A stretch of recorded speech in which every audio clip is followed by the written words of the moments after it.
vision for Superhot rock is a clean energy source, abundantly available near every population center on Earth.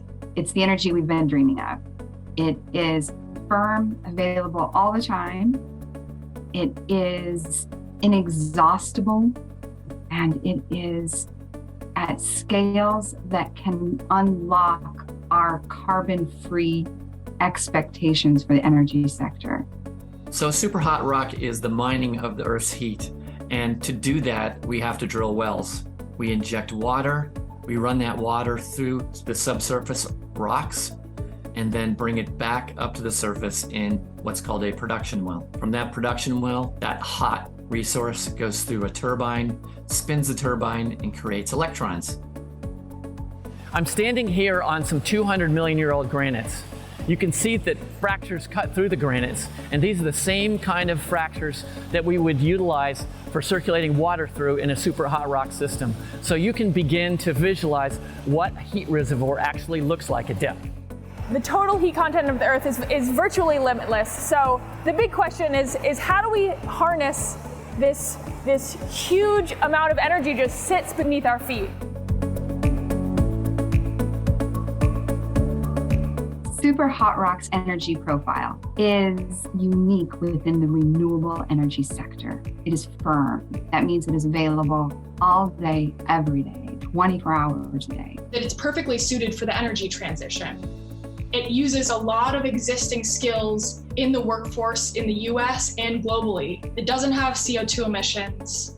It is available abundantly on Earth rather than being geographically restricted in the same way that conventional geothermal is today. One of the key characteristics of superhot rock compared to, for example, conventional geothermal is its ability to scale. Its ability to scale within a really small land footprint. It's not subject to big swings in energy pricing. So it's stable, it's local, it's energy security, it's ability to put energy where we really need it in the developing countries.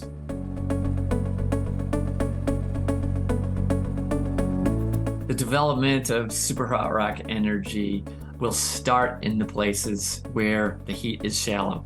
That's places where there are volcanoes, where there are big tectonic plates moving, where there's heat near the surface, shallower than 4 miles or 7 kilometers kind of depth. Superhot rock energy actually is not starting at zero. There are projects that have drilled 2 wells in Iceland, a few wells in Italy, research projects anticipated in New Zealand and in Mexico. And there are 2.5 dozen wells around the world that have actually been able to drill into that 400 degrees Celsius or 700 degrees Fahrenheit zone. So we're not starting at zero. And there are others that are tangentially exploring and providing information through their current geothermal activities. One example is in Kenya and Ethiopia, where they routinely push to 300 degrees and higher while exploring for their conventional hydrothermal geothermal activities. Another area, a natural hotbed, is of course Iceland.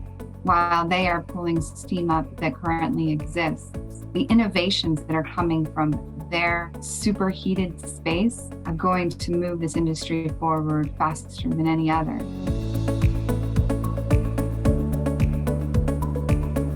Superhot rock is part of a handful of CATF programs that are aimed at these technology solutions that can meet zero carbon future, but at the same time accommodate large demand growth and energy sector transmission, but also create energy equity across the globe.